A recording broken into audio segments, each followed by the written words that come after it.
podcast joint with Ciara.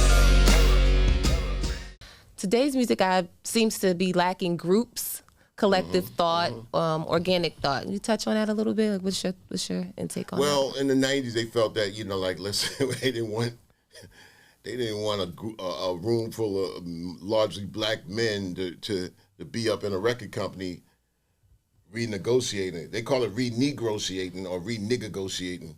And so X-Clan changed that.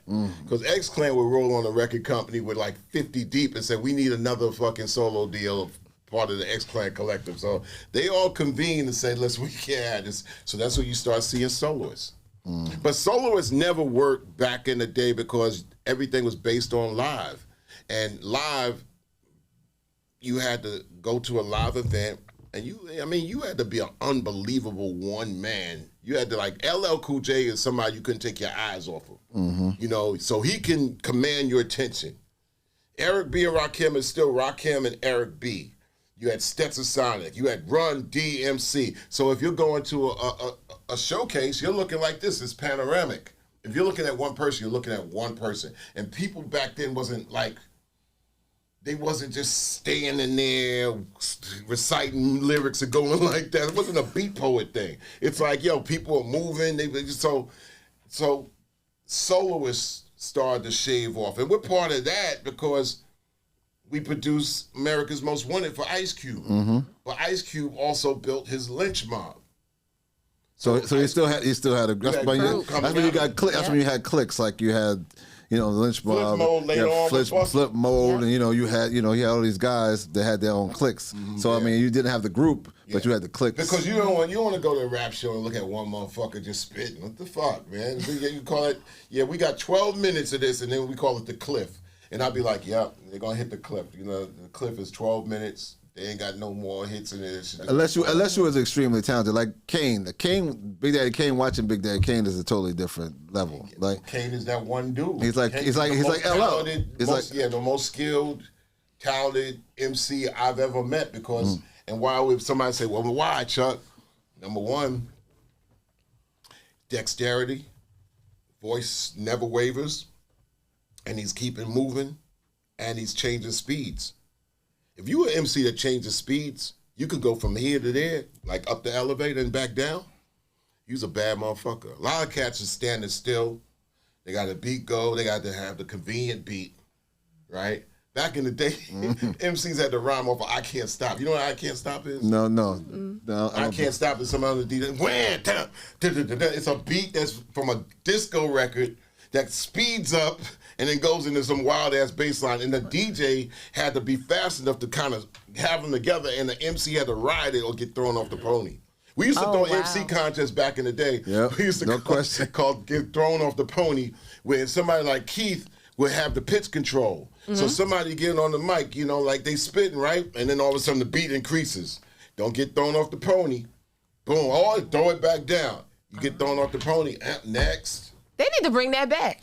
There's a bunch of things. There's a lot of things we should be bringing back. Bringing that back. First of all, you got to bring back the fact that there's love for this shit. True. You don't love the end result. You got to love it. And I don't know if. Oh no, of course we have Rap Station. I know I got just thousands of people that love this shit.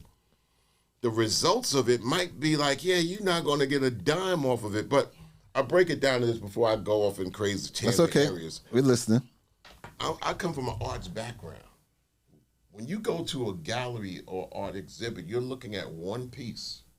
And usually it takes that artist to come out and have a conversation about that one piece before you buy it or want to know about it. And they might have lithographs in the back of it, but that artist is selling one piece at a time.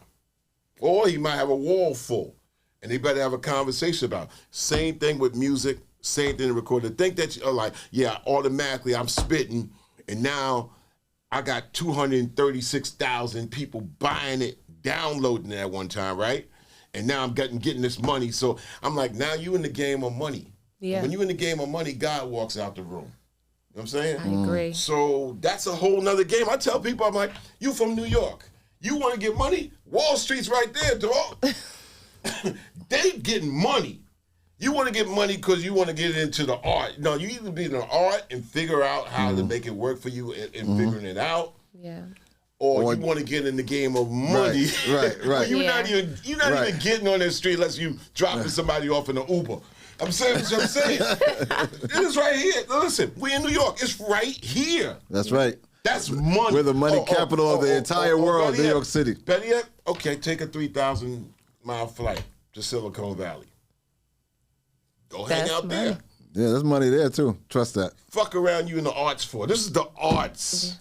And you have what his point is, you have to love it. Love it. And if you don't love it, why are you even you got here? People that play ball because they 6'8" and wiry and they like and they've been told, but it's the end result. And they've been told all their life that you should play so you can get money. Right. You know what I'm saying? This is what you should do for a living. Michael Jordan was a fucking demon, man. He was a fucking demon, man. It's like, yo, man, they said that dude would crack you in practice. Yeah. Same thing with some musicians out there. But we're such a disrespect for art, right? Especially with digital and artificial intelligence. Woo! Right? Speak on it. People, how many people actually, you go to a hotel and see somebody playing some Stravinsky and shit like that, and everybody walking by them like they ain't doing nothing and putting drinks on the piano. Right. God, nigga. Like... Disrespect. Because it's like, I don't even know what they're doing. I don't care what they're doing. People in this century are trained only to flock to the end result, the byproduct. Yeah, that shit's working big, so now I'm gonna dig that shit. I'm gonna like it. I'm gonna follow it because it works. The beautiful thing about art is sometimes it's the most beautiful when it don't work. Because and sometimes it's the same thing with look. All right. You got a scar on you, right? I mean, sometimes keep the scars sometimes, right? You know what I'm saying? Sometimes keep our human mistake and our errors is the things that make us human. Because everything is not perfect. Well, machinery will make you perfect. That's why I'm a person, dance with AI. Don't have AI replace you. Yeah. Right? Dance with it. You know what I'm saying? There's some areas that it can't be human because it's not meant to be imperfect. It's meant to be perfect. So we got to, it's almost like we want to dig some of our imperfections. Yeah, some of our food ain't right and shit for you. But at the end of the day, if you have it once in a while in moderation, that's some good ass, some fucking food for your day. It brighten your week. Just don't immerse yourself in it because you'll probably catch bad health situations. Right. But we got imperfections all over us as a culture. So you got to embrace. You got to embrace Absolutely. it. Without question. And sometimes it's like, all right, it's imperfect for this situation. It might not be perfect for tomorrow. But the same thing in art. The same thing in culture, the same thing in music. It's like, you're singing, but we got to tighten it up with auto-tune. Auto-tune came about so we could tighten up an area because you a little bit this far away and maybe we could disguise it. Then when motherfuckers start drowning, it reminded me of my brother.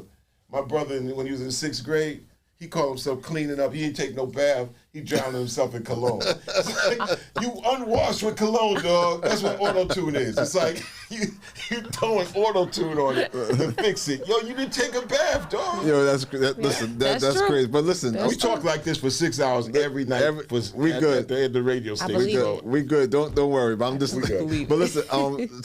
To talk about. So let's move on to you. You flustered. Yeah. No. I'm laughing because you're funny. You and Flav just did a joint, right? Then y'all just did a song, We Everywhere. Flavor. Man. You did a joint with Flav. Because everybody said, yo, man, Public Enemy, like, listen, all the Public Enemy cats were all beautiful people.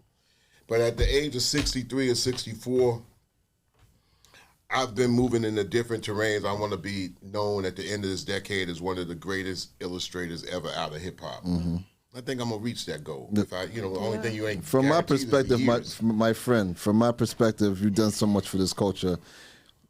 That's something you should never have to worry about. You understand? Yeah, we come together. It should be like the family barbecue. Yes. But I told Flavor, I said, listen, you need to take advantage of the person that you are, as long as you're sober, because you could get into an area like, even this was young people. We used to say, I remember as many parties as we threw. We threw parties where everybody did everything.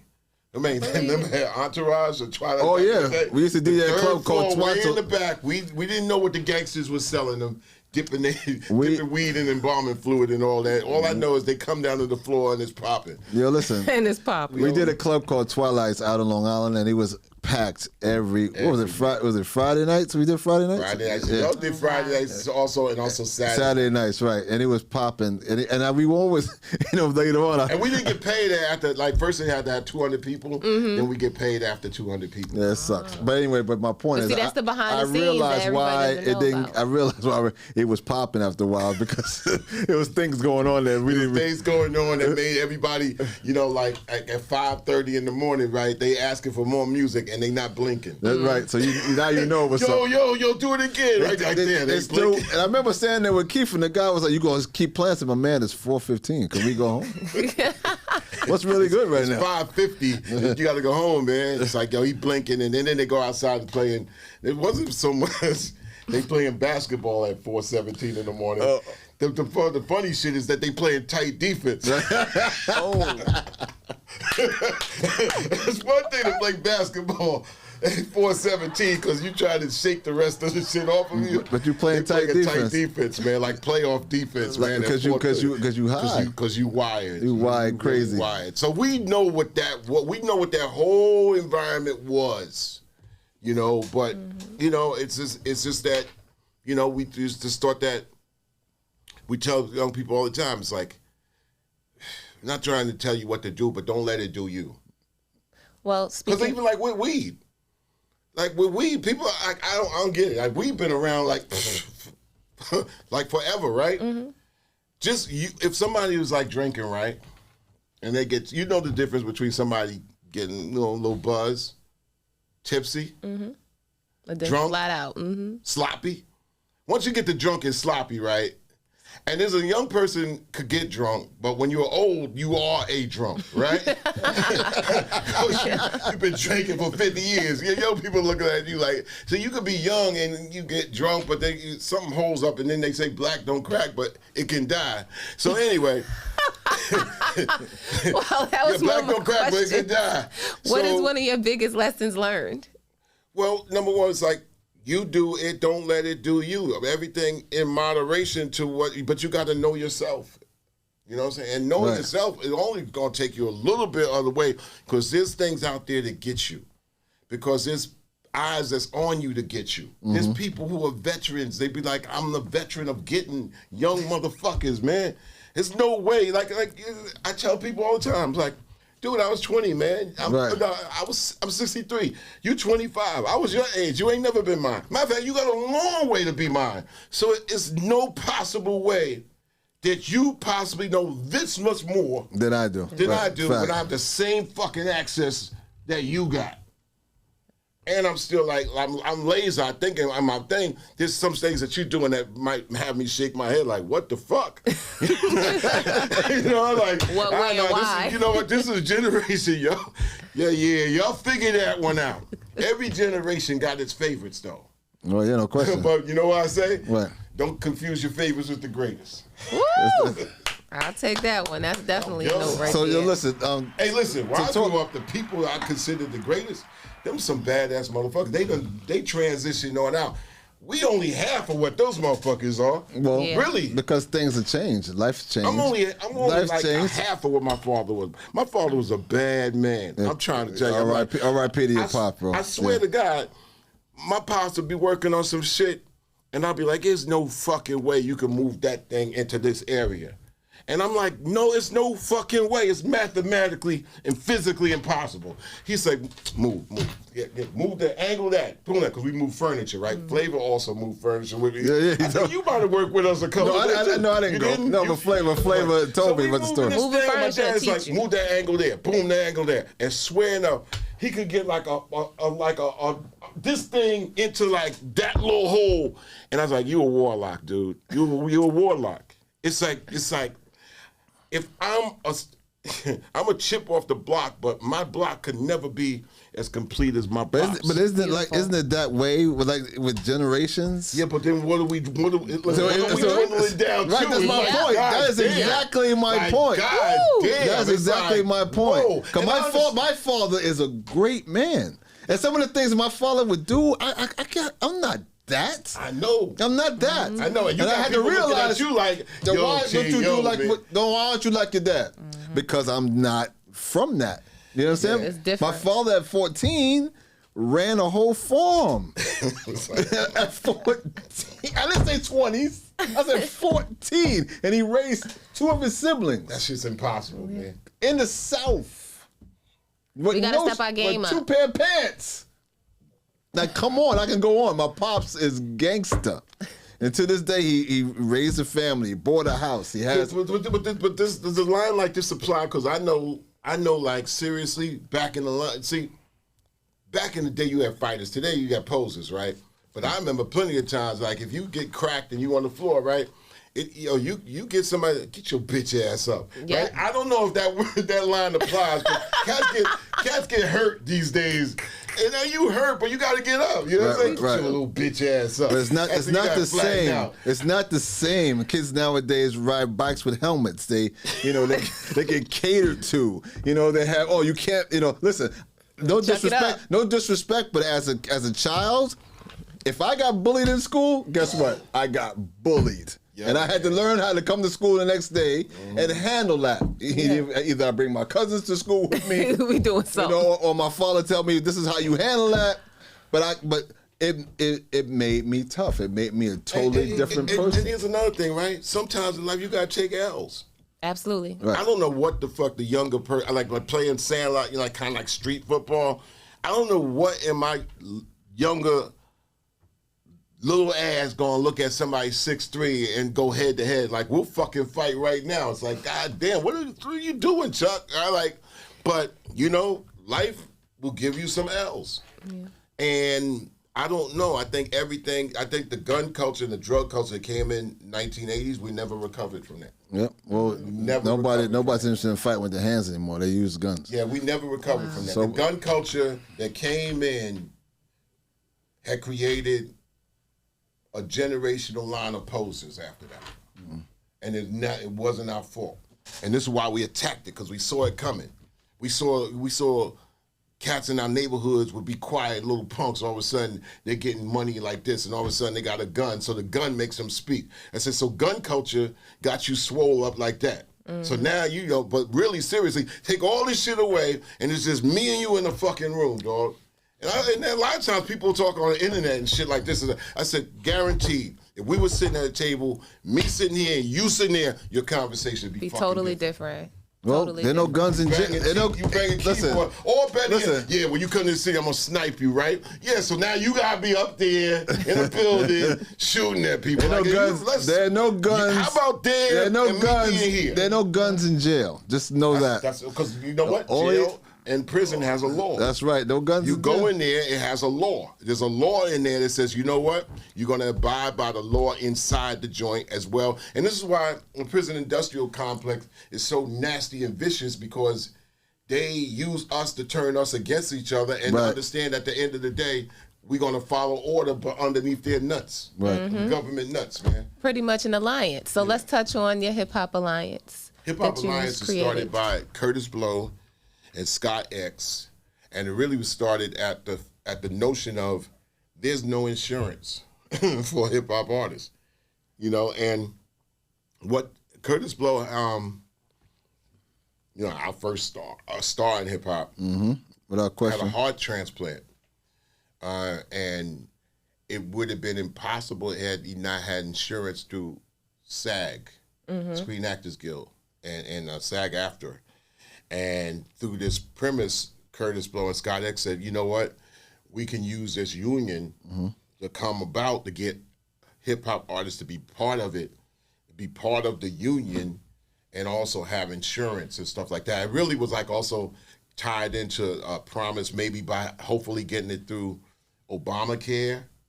So you see the funny game by politics. It's like, okay, Obamacare, now Obama's not the president. Now Trump comes in, and they throw anything that comes in through one president is knocked out at the next. Yep. So it's y'all just playing games with people, right? But at least in the unions that they had the wherewithal, and so they tried to get it jump started in 2007, 2008, and then Scott X and Curtis Blow, they reached out to me. we reached out to KRS-One, MC Light, and voices that are important or really seriously, have voices that have been there. And it doesn't want to stop at that generation. It wants to go into other generations. And we tell them important, like, yo, dude, you need some insurance. But especially now, where we've lost a lot of so many people. A lot of hip-hop artists don't even understand. I mean, a lot of people, period, don't understand that when you're in this game, when you're a rapper, especially if you're an artist of any kind, especially hip-hop, there is no policies. There's no insurance policy for you. And as you get older, hip hop is 50 plus, right? So as you get older, your body is like say for instance your body is like a car, right? You only get one car. Yep. Okay, now the exhaust system is messed up. The tranny's messed up. It has to get fixed somehow, right? Like your body has to get fixed. And if you don't have money, because your career might be decent, but it's not affording you this health care, because health care is just through the roof, right? So now, our people, they don't want to go to the doctor as it is, right? So when they finally go to the doctor looks at them and says, well, if you would have came here 6 months ago, I could have helped you. Now I can't help you, and now they wind up dying because they didn't have the proper health care. They didn't have, the ability to take care of themselves, which I commend you guys for putting this together, because there's so many. I mean, I can name so many of our fallen stars that have passed away, and it was based on lack of going to the doctor and lack of the ability to see a doctor due to the fact they didn't have the money and the means to get taken care of. Well, which that's is, what I'm saying. Even crazy. In rap music and hip hop, I believe that, every song shouldn't say the same thing. It's like, I think the other day, there's talk about like 3 Stacks, Andre 3000. Now all of a sudden, like, it's this different conversation from last year. He's like, yo, man, I kind of like, miss rapping, and I kind of, but he's 48. And like, he thinks 48 is old.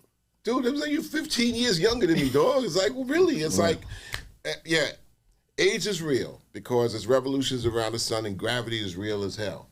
However, it's like artificial intelligence. You got to box with it and dance with it. You can't just all of a sudden do certain things, but you could be relevant. There's nothing, you don't want to rhyme about a colonoscopy. Why don't you? Because people listen, colonoscopies is something that now they say if you're 32, based on a bad food, in this, let me tell you, food in this country is the #1 killer. There's people at a certain size right now, it's like, it's not the fact that they out of shape and they born like that. It's the food that's making them look misshapen like some other planet. Yeah. It's the food and what's in the food. And then you see these astronomical sizes. They had big people back in the past, but they were different. It was different about it. Now it's the food. It ain't dumb. And so, Dre, you can't make a song about that. I mean, people over 40 want records too. I don't necessarily gonna go and listen, to Tony Bennett all day. I don't listen to jazz. I want to listen to somebody that's actually gonna be like, all right, I'm not gonna really be listening to a 20-year-old. It's nothing I'm gonna hear from a 20-year-old gonna be like, ooh. You know what I'm saying? But I'm gonna hear something from Brother Ali. I'm gonna hear something from R.A. the Rugged Man. Gonna be like, okay. Everything, whether you're writing, and this is about the art, it's about who are you relating to? Who are you talking to? What's relevant in your circle? There ain't I think one of the drawbacks is that we need a tier system.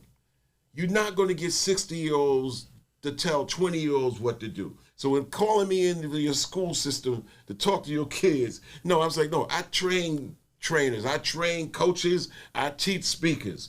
They better at 32 figure out how to tell them 20 or 15. You better get a bunch of 20-year-olds to talk to teenagers. This is part of the reason why I formulated this podcast, because I wanted to support the golden era of our culture and people like yourself and other. But see, my thing is, over 35 years old, right?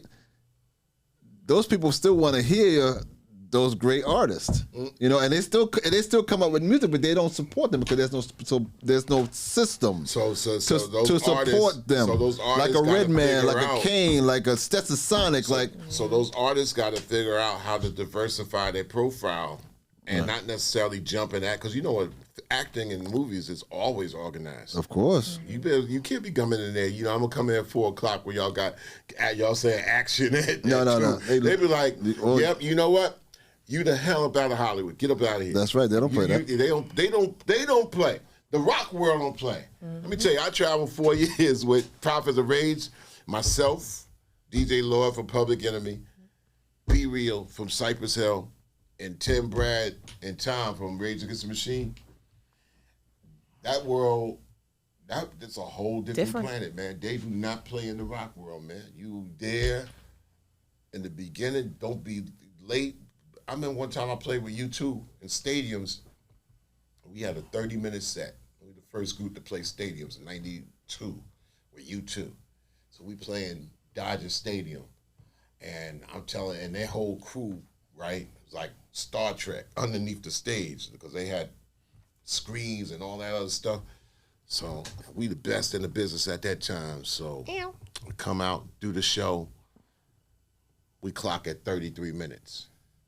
I'm like, tell the guys at the stage manager, we good. Next show, I'm gonna nail it at 30. And he looked at me like, yeah. How many minutes you think I had on the next show on the score? 25. 27. Wow. It took them 3 minutes. Fuck around. See, this is what I'm saying. Things that are beyond you, they always look at you like, yeah, fuck around if you want. Yep. We got a lot of this going on as black folk, but we really scared. Individually, we scared. So we got a lot of this posturing with the shoulder swinging on like you know, like Italians in The Godfather and shit like that. We be vicariously looking at old flicks and got this shit going on, and I'm like, individually, you're scared. Yeah.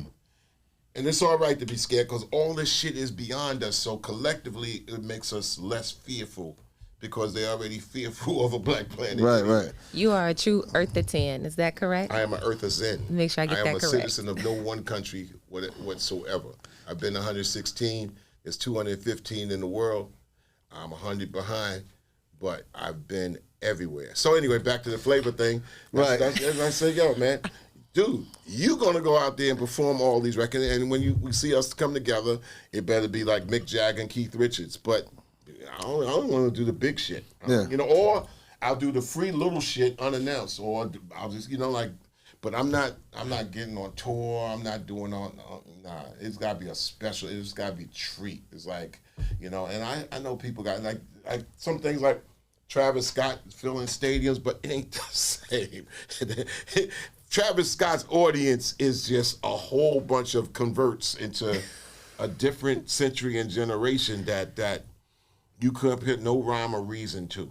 You know, right? So they got artists out today that have followers that are kind of like, you know, following because there's nothing else in life there for them, so they're gonna be like that. That's interesting to think about it that way, because I never really thought about that. There's nothing else really competing back with in our day, and even in the 90s and the early, people was like, yeah, I love music. I just like ball. It's like people like watch ball, and then after ball, you on to something else. It wasn't ball wasn't 24 hours a day. Today you got fanatics. It's 24 hours a day. It's their life, man. Oh my God, they need to play because I need to fill my life with something. Back in the day, we were hip hop, but we wasn't 24 hours a day. We were like, okay, I'm gonna take a little bit of this. I'm gonna hear some PE. I'm gonna hear some Kane. You know, I'm gonna watch this flick. But didn't that speak to the variety of the time? I mean, because in the 80s, 85, 86, you 87. You can get more variety than a phone right now. You could go on your phone and see everything and get everything. This is why people are screenagers. They like, this is my world, and I am embedded into this world. And I ain't gotta leave. They used to say that they say. But the phone gives you a component that services you variety on a level that is unprecedented. But my point is, in 85, 86, and 87, the variety of this culture happened because everybody came out with new and different and exciting music, and no one would sound the same. Everybody was different. You had to go at it, but the fans had to go at it because they had to go at it and find it. Today, everything is easily accessible through your phone. Everything except for direct food. You know what I'm saying? Yeah. You could boom on Uber Eats and shit comes to, you know what I'm saying, in 10 minutes. But I'm talking about sooner or later you're going to have screens that boom, boom, boom, and come out of your screen and touch that pineal gland and shit. Like, I ate, but I didn't eat. You know what I'm saying? All that shit in the Matrix. Right. That's exactly what I was going to refer to. All that shit. If you ever take somebody to the Matrix, right, and they didn't get it, it's like, because they just talk about your dumb ass. well, speaking of the Matrix, really quick, I know you did some work on Grand Theft Auto. How was that experience? I barely remember. That was Harry Allen, and he had a connect in there, and that was his boy. And I was like, I thought, it's like I give a fuck about. I don't play no video. I'll never played no video game in my life, man. That's why I wanted to ask. The video game is like masturbating. You know what I'm saying? After play, it's like, okay, all damn day. There's people that do that though. I don't play video games, but we support our gamers. Listen, you know what I don't do. I go to Vegas. How many times I played in Vegas? I'm trying to go to Vegas and get money, so I ain't put a goddamn quarter in the machine. Fuck that.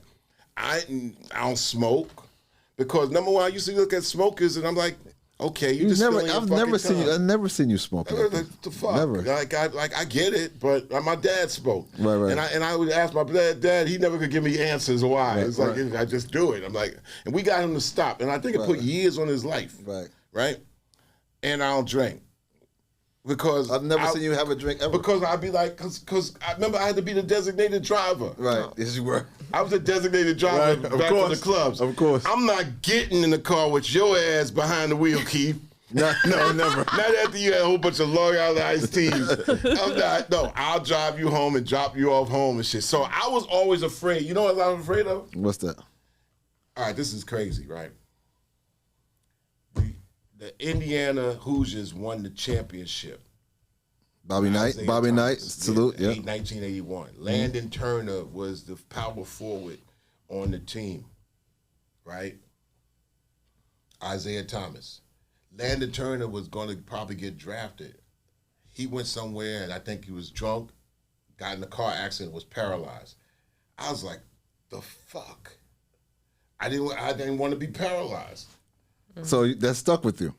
Man, that hit me like that. And then 5 years later, Lynn Bias dies of an overdose of coke. Yeah. I was fucked up, man. I was fucked up. Yeah, Matter of fact, I was so mad at drug dealers. I was just like, and the thing is, PE, Griff felt the same, but they used to take the S1s. They used to actually jack drug dealers. So that was on some other different level and shit like that. So I was adamant because I was so clear on how the government wanted to fuck us up. And I had family relatives that were decimated by drugs and fucking drink. Go to the Bronx, and I got an uncle over there. He's shooting up and shit. So this shit hit me personal. So this answers my overall question in regards to Public Enemy and why you took it upon yourself to not do party songs, to actually do the thing. Though. Well, of course we did, but that's not the point. We're talking about the direction in which you wanted to take the group. And the reason people wanted something to drink and stuff like that is to loosen them up. Because here's another thing. Most people are uptight. Most people don't admit that they're shy. Or shy or they uptight. One of the two. I think back when we were talking, people are shy. And you take a drink in the club to loosen you up. Yeah, now you can stick your chest out. Now right. Hey, what's up, honey? Some motherfuckers go overboard. And we used to call them beer muscles. It's like, oh man, this person was shy and quiet, and then all of a sudden he's fucking up people in the parking lot. I'm like, all right, now we don't need that. But I get it. I was like, I understood. Well, like you getting buzzed. I mean, we at a point where where I would see cats go in the studio. It's like one thing is like you high, you got your buzz on, you could go in the studio, but you ain't got to get weeded to the point where you unconscious now, dog. It's like you obliterated. It's like now that's it. See, there ain't no understanding for that. It's like, and if you drunk, you know when you a sloppy ass drunk. But there's something that's being I've always equated that with this.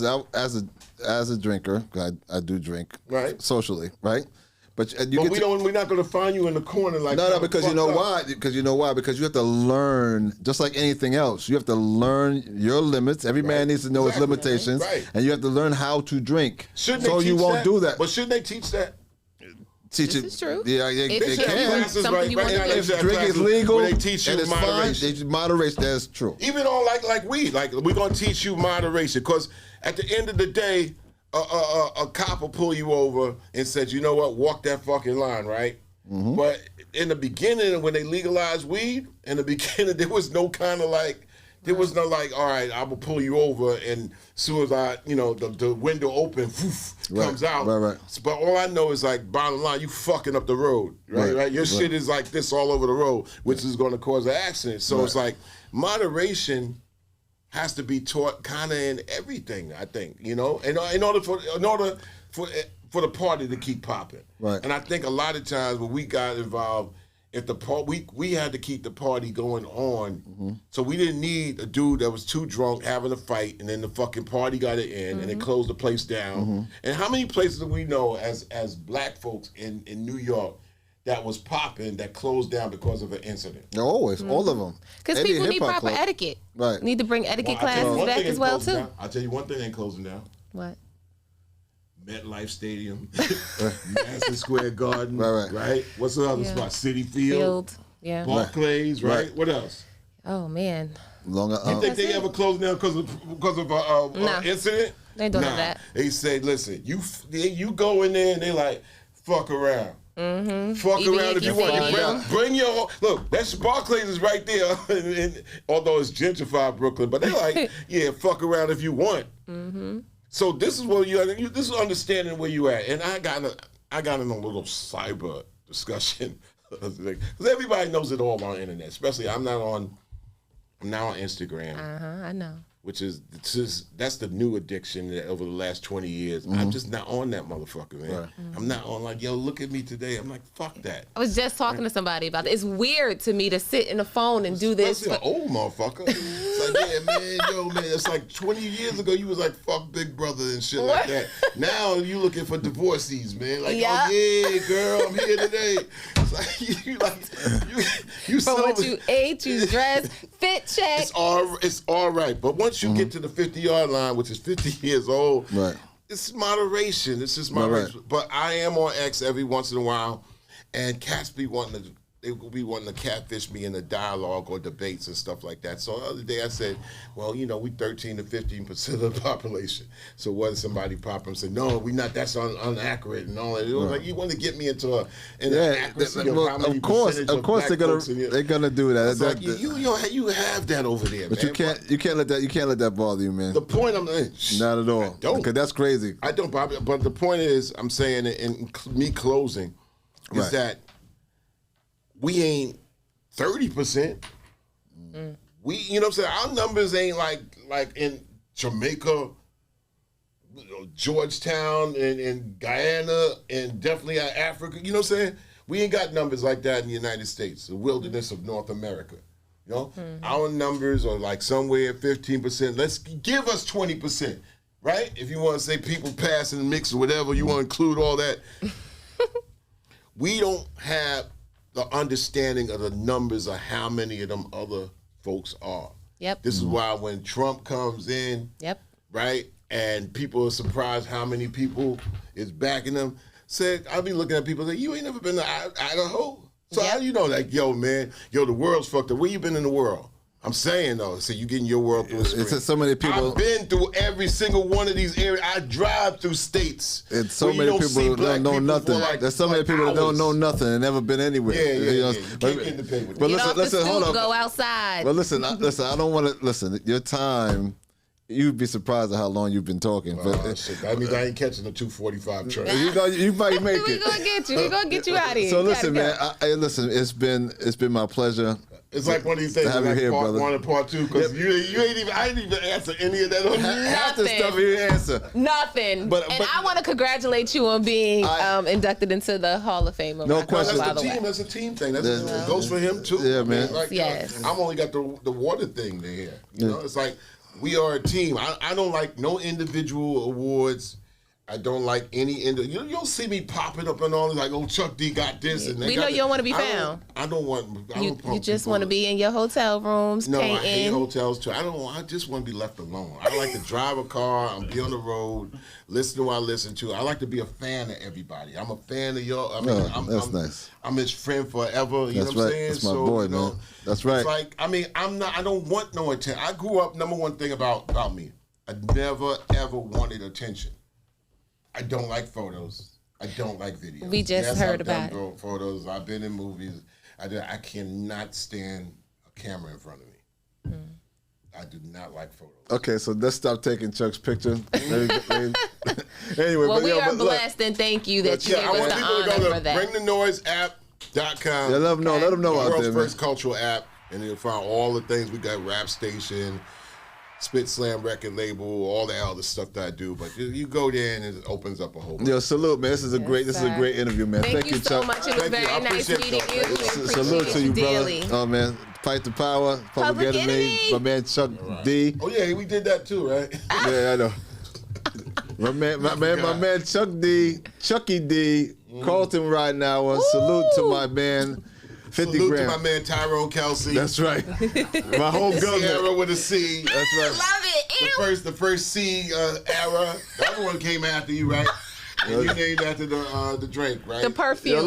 Yo, we out, man. This is T Money the podcast joint featuring you, Ciara Ross, my man Chuck D. We out. Like, share, 2 subscribe. fingers, man. We all going. that. All right.